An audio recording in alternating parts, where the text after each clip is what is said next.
Hey YouTube, this is T, coming at you with another video. I kind of thought I might want to talk about fibroids. I had someone DM me and they were like, um, did I have fibroids before I got diagnosed with breast cancer? I kind of thought it was like a weird question to ask, but then I was like, well, yeah, I did. So, I made some notes, as usual, made some notes. So, fibroid, if you didn't know what fibroids are like tumors, but they're benign. 75 to 80% of women get fibroids. Did y'all know that? I didn't know that. The common age is between 20 and 30. I was actually 34 or 35. So, um, I don't know. I guess I had started having my period had always been like 3 to 4 days. Then it went to 7 days. Then it went to 10 days. Then it went to 15 days. And all of this was like in a progression of a year. So when it got to like 15 days, I was like, hold up. This is way too much. Not to mention the pain. The cramps was chow. Them cramps was off the hook. Um, the back pain, uh, the cramps, leg cramps at night, back cramps at night, stomach cramps, like all up here, like those kind of cramps that you get when you be dehydrated, those kind of cramps.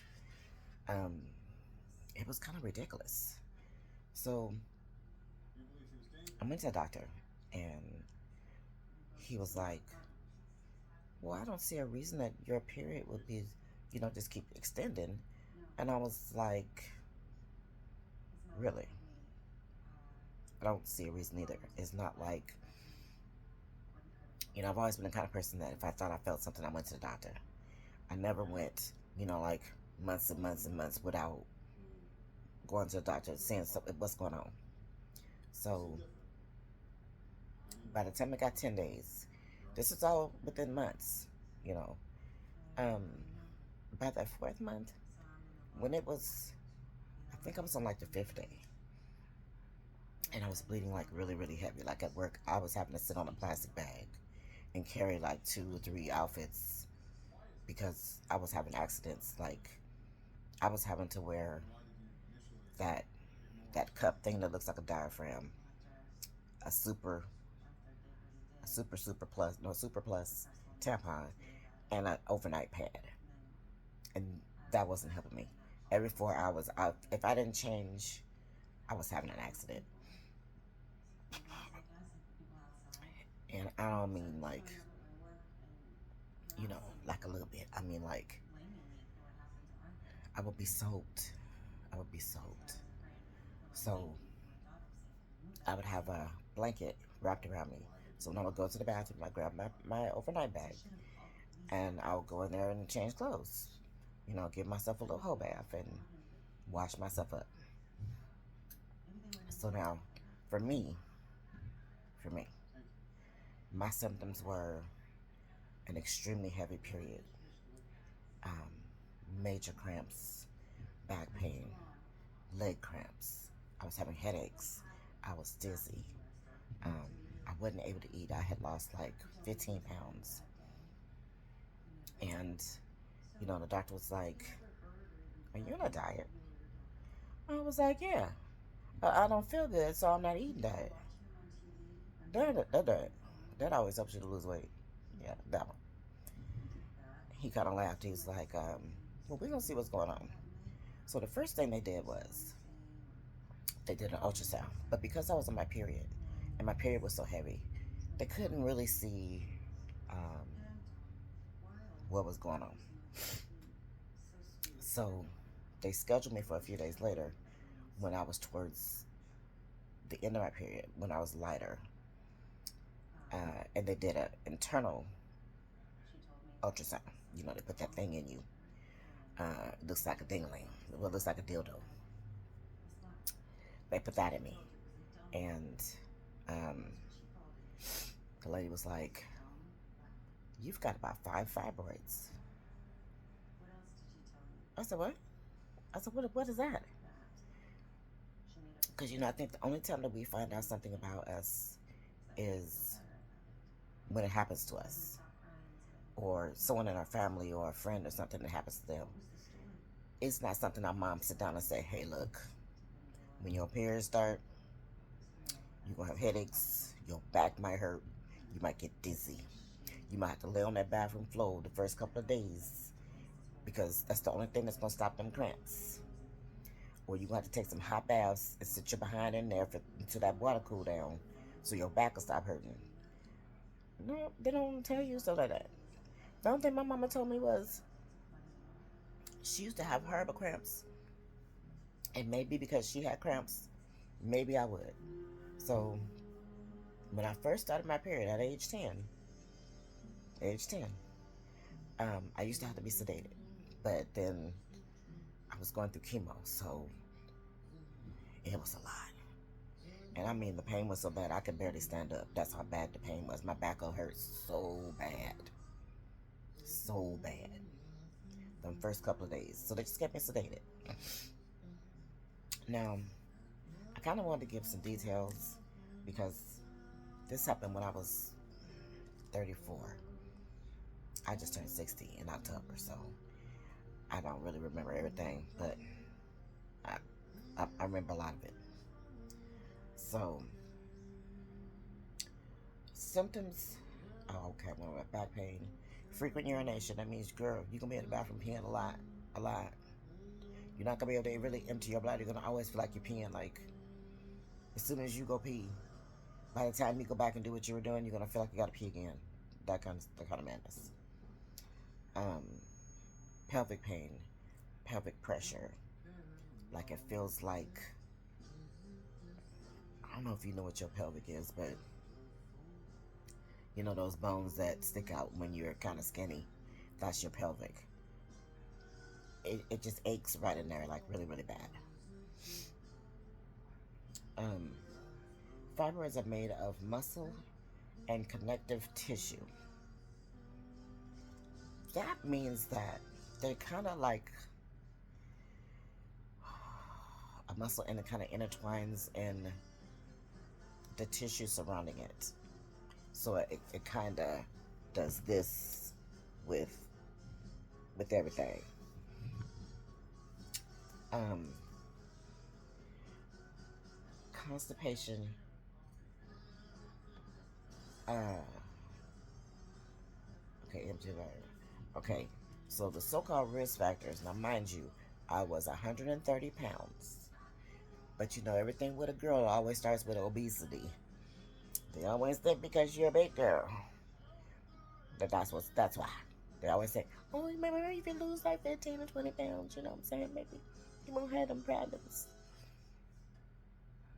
I'm sorry, but most of us have those problems regardless of what size we are. I had a friend that had fibroids. That girl was like 5'6", and she probably weighed 100 pounds wet. She had fibroids really, really bad. And I was like, they always want to try and put weight on everything. Or family history, early Menache. I don't know what that word is actually. Menarche, whatever that is. Late menopause, or not having kids. Mind you,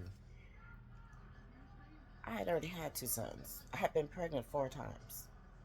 I had a miscarriage. Well, I had 2 miscarriages and then 2 live births. So it wasn't like, okay. And I actually went to the doctor each time to make sure that, nothing was left inside me or nothing like that. Um, so, okay, so how they diagnose you? Um, they usually give you an ultrasound. They give you an MRI. They give you a CT scan. or they give you a hystros- hysteroscopy, which is that thing that looks like a dildo that goes inside you. That's an ultrasound. That thing. That's what that's called. Um, they put that inside of you. They look around and see. That's when they really start measuring, because my one of mine was the size of a lemon. One was the size of a golf ball. One was the size of a medium orange, and one was, I think they said about this big. Um, so all of my fibroids were kind of big. So I had to go through this thing where they gave me um, they gave me shots for 6 months. So no, wait, was it 6 months? It was either 90 days or 6 months, something like that. I know it was a while. I know the whole thing took like a year before I actually got surgery, because they have to totally stop your period during that time to give your body times to recoup all that blood you've lost, because I was severely anemic. Um, and when I went into the doctor that day from work, because Kaiser used to be on, I go to Kaiser, so where I worked, Kaiser was across the street, literally across the street. So I had walked over there that day, and by the time I got to where my doctor was that was going to see me that day, because it was an emergency appointment, she was like, I just watched the color just come out of your face. I said, what? She goes, are you okay? And I was like, no. I had started throwing up. I felt like I was about to pass out. Um, and I hadn't eaten at all that day. And that day, I think I had been at work since like 4:30, and it was probably like around 11 or 12, something like that. So I was almost off. I was almost off. So I went across there. Um, the lady looked at me and she was like, "Oh my God, we're gonna admit you." I said, "You're gonna admit me?" She's like, "Yeah, we're gonna admit you." She goes, "You are severely um, iron deficient." I was like, "What?" Because I was chewing ice like, girl, nobody's business. I was chewing ice. And I had a cup of ice when I walked over there. I had a cup of ice. And it was in the wintertime. It was probably 40 degrees that day. And I was chewing ice outside. But I was hot because I had menopause symptoms, because I was premenopausal. So um, I started, I opted for a partial hysterectomy, because I was like, I'm not having no more kids. Well, I had already had my tides cut, my tubes cut and tied. So I knew I wasn't going to have no more kids. And both my children had the same father. So I was like, no, I'm not doing that different daddy stuff. I'm just not going to do that. So they had asked me, what did I want to do? Did I want to have a full hysterectomy or a partial? And I was like, well, what's the difference? And then what's going to be the difference in how I feel? And I had a man doctor. He was like, well, no more getting a towel. I said, no more getting a towel. He goes, yeah, for those times when you want to do it, and it's, your auntie is visiting. I said, oh, okay. Right. He said, well, no more of that. He goes, you're going to be able to do it free for, you know, just going forward. You're not going to have a period anymore. So, for me, because I'm special, me, it took a month before my period actually stopped. Um, that next month when my period came, I think it lasted 3 days. When I went to get my shot, the lady was like, have you had a period? I said, yes. I said, I think I'm on my last day. She said, well, how long has it been? I said, today is 3 days. So she was like, do you mind if I look? I said, do I mind if you look? Um, you want to look to see my period? She said, well, I need to see how much you're bleeding. I was like, oh, okay. So I showed her. She goes, oh, it probably is the last day because, the blood on the pad was kind of dry and it was kind of brown. So she was like, it's probably your last. She goes, by the end of the day, you're not gonna be bleeding tomorrow. And she was right, I wasn't. Nor did I have. It was the first month I didn't have cramps. First month I did not have cramps because with my first baby, after I had him, um, I had cramps, but they was tolerable. I could deal with them. They wasn't that horrible seeing my second baby.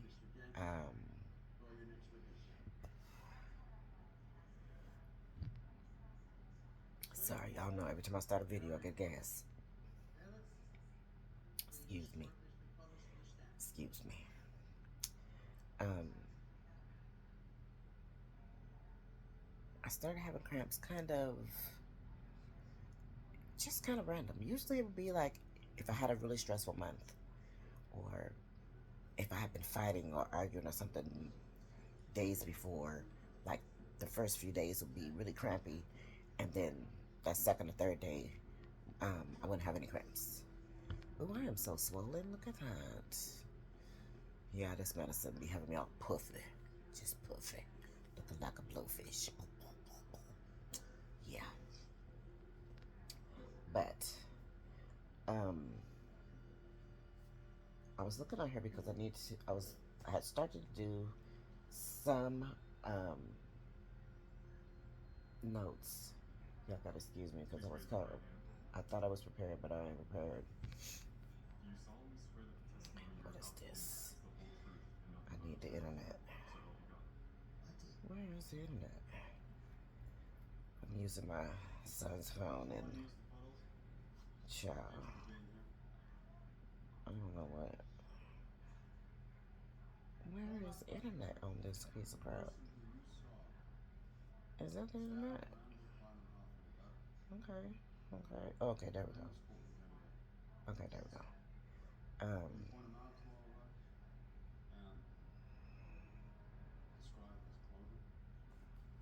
so, I kind of want to show some pictures of. I think, I think I do. I think I might not want to do that. Okay, this is a good picture. Hold on. Are you gonna come up? Okay, enlarge image. Okay, so this is how big my personal fibroids were. See that big giant one on top? It looked like it got a face. That's what mine looked like. Um, it was also painful during sex, and that was the first time ever that I had painful periods. So, um, by the time that I actually, you know, I was having a period for 28 days. It was like off and on, um, which is why it took me so long to actually get the surgery that I needed. They needed me to not be having a period. So I want to say it took 6 months. Um, at work, I had a special chair. Let's just say no one was still in my chair no more. Because my chair, you didn't want that chair. You didn't want that chair. I was coming to work on every other day and cleaning it while I was taking calls. In between calls, I was cleaning that chair because I was having accidents. It was not the business. So, um,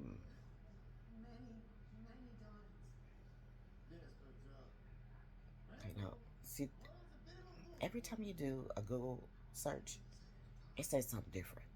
So this says gene changes. Many fibroids contain changes in genes that differ from those in typical uterine muscle cells. So basically what they're saying is every woman's different. Everyone's fibroids look different. Um, and everyone's hormones are different because I had more male hormones, progesterone, I think that's what it's um, than I had feminine. So, um, which they were kind of surprised because the fact that I had such, a higher amount. It was odd that I bled the way I was bleeding. Um, so it says two hormones called estrogen and progesterone cause the tissue, the lines, the inside of the uterus to thicken during each menstrual cycle to prepare for pregnancy. These hormones also seem to help fibroids grow. Fibroids can contain more cells that estrogen and progesterone bind to do typical uterine cell. What? Fibroids contain more cells that estrogen and progesterone to bind to than do typical uterine muscle cells. Fibroids tend to shrink after menopause due to a drop in hormone levels. Okay, the fact that I was premenopausal, mine didn't do that. Mine was just like, they just kept growing. It was like, I don't know what you talking about, but I'm finna do me. I'm doing me. Other growth factors, substances that help the body maintain tissue, such as insulin like growth factor, may. So I guess if you're diabetic, which I'm not. And okay, here's another one. So race. All people of reproductive age who are born female could develop fibroids, but black people are more likely to have fibroids than are people of any other racial groups. Black people have fibroids at a younger ages than white. They're also likely to have more or larger fibroids along with the worst symptoms than do the white people. Yeah, yeah. I had the worst of the worst symptoms. My symptoms were off the hook. I think I had extra symptoms that they didn't even know was symptomatic. Um, let's see. Oh, okay. So other factors starting your period before the age of 10. That was me. I started at 10. Obesity, being low on vitamin D, having a diet higher in red meat and lower in green vegetables, fruit, and dairy, and drinking alcohol, including beer, seem to raise your risk of getting fibroids. Okay, I was a drinker. Yes, I used to drink a lot, a lot.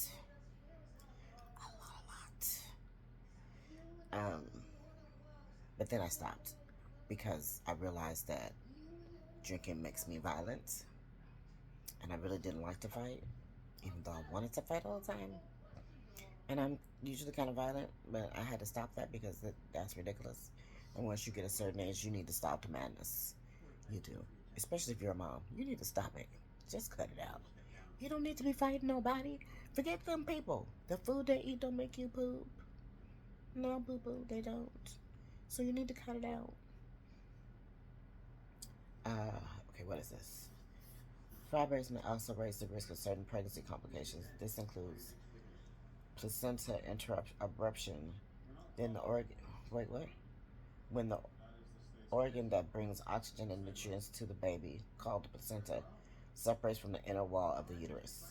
Okay, so my first pregnancy, because he was a month early, I think he was like 6 weeks early. I want to say he was 6 weeks early. He was 5'9", and 20 inches. No, he was 17 and a half inches. Yeah, no, he was 19 and a half inches. He was 19 and a half inches. Um, and mind you, he is not tall. He is 5'9". 5'9". Yes. He's shout. Shout. Let him tell her he shout. Um, I think that us as black women, we don't find out stuff like, we don't find out about cancer. We don't find out about birth control and how it affects us, how it affects our health going forward, how long you've been on birth control. For me, both my kids were pill babies. Um, I didn't find out until I want to say I was 3 months with the second baby that you're supposed to take your pill the same time every day. I just thought as long as you took your pill, you should be square. You should be. But you're not. And if y'all didn't know that, you're today years old that you found that out. Um, this don't have no other information. It needs to stop the madness. My other phone was pulling up all kind of stuff. Because this is not, okay. So, I'm not going to make this video very long. But I just want to come out and talk about my experience with fibroids. My end result was a partial hysterectomy. I ended up having a complete hysterectomy when I got breast cancer, stage 2 point. Wait, I was stage 2.5, or stage 2.5, or something like that. I don't know, child. And it was inductal carcinoma, is what I had the first time in '05.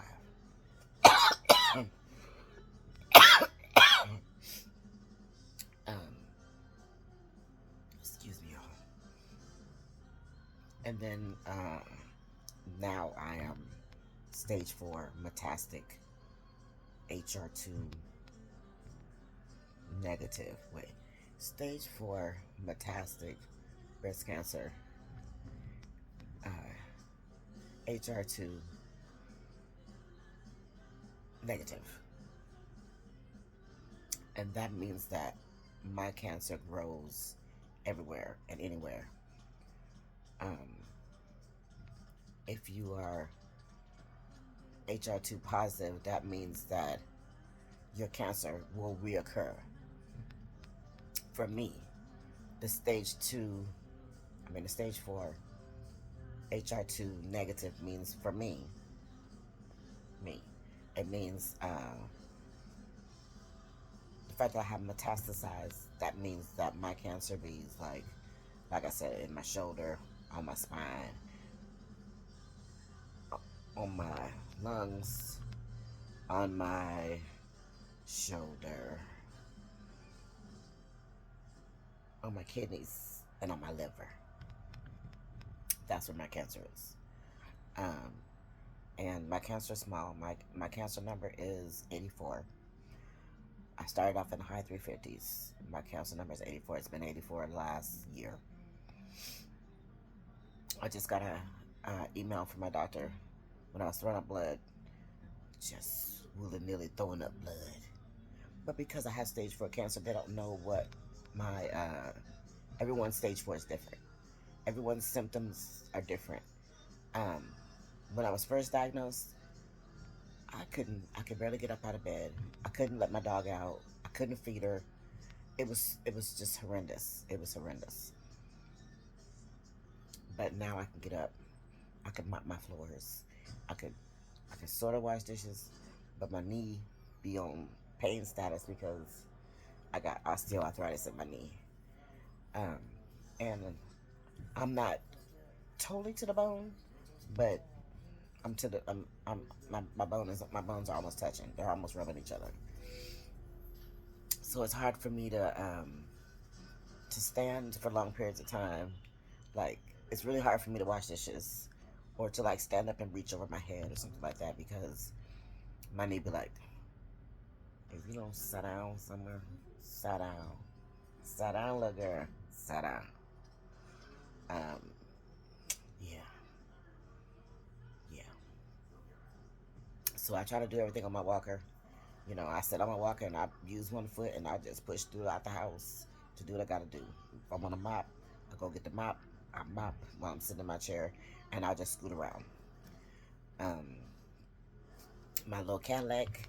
If I want to go through the building and stuff, I ride my little Cadillac and I get on my scooter and I roll. I go check my mail or whatever.